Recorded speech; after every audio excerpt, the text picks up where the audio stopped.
Hello friends, मैं हूं अजीज। आप देख रहे हैं मूवी स्टॉक चैनल, जिस पर आज मैं बात करने वाला हूं रॉबर्ट डॉनी जूनियर एके आयरन मैन और क्रिस इवांस कैप्टन अमेरिका के रिटर्न के बारे में, जिससे रिलेटेड एक पूरा का पूरा आर्टिकल वैरायटी वालों ने छापा है। वो भी सिर्फ हवा में तीर चलाते हुए नहीं, बल्कि केविन फेगी की कंफर्मेशन के साथ। जिस रिपोर्ट में कौन कौन सी डिटेल है, चलिए उन सभी को पूरी तरीके से अब इस वीडियो में खोलते हैं, ब्रेक डाउन करते हैं। जिन सबसे पहले बनेगी मेरी छोटी मोटी सी रिक्वेस्ट, जो की है इस चैनल को सब्सक्राइब, वीडियो को लाइक और शेयर करने की तो कर लो।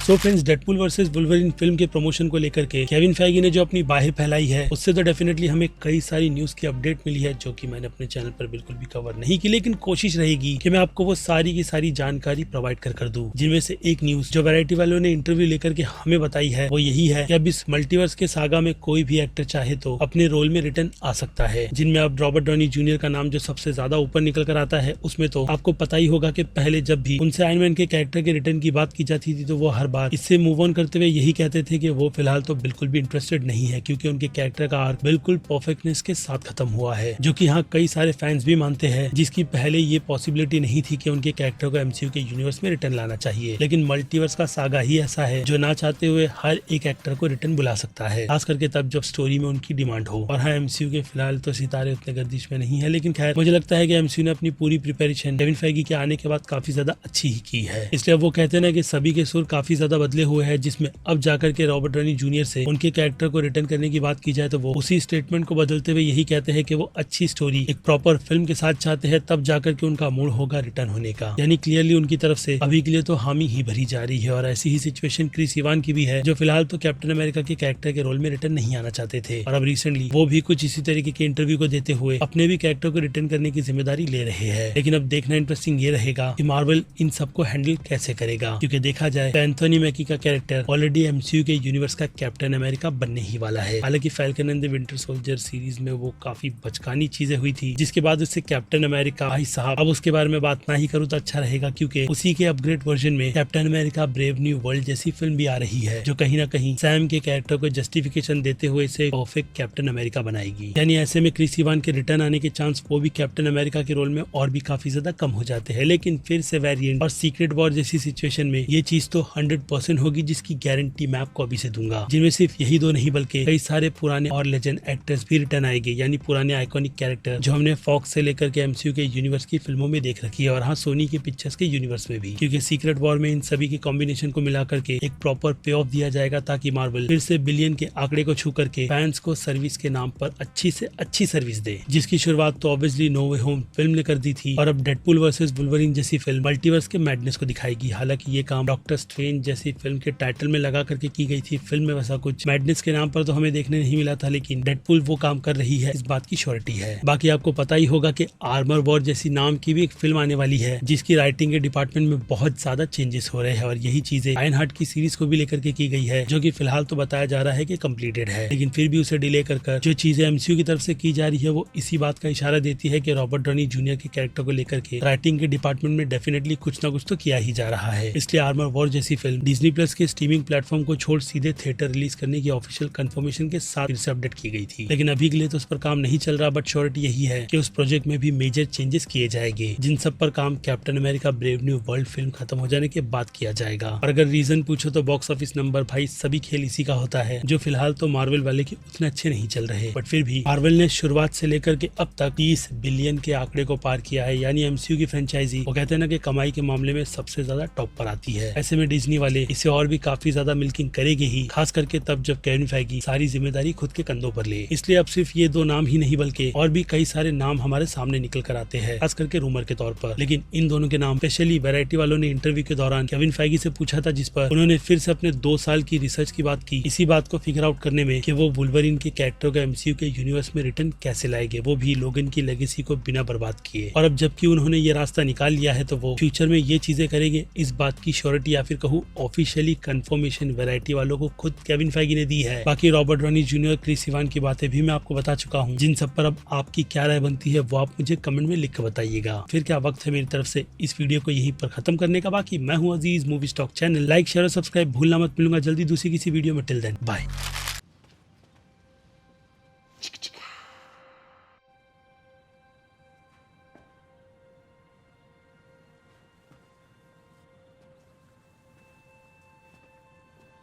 You're still here.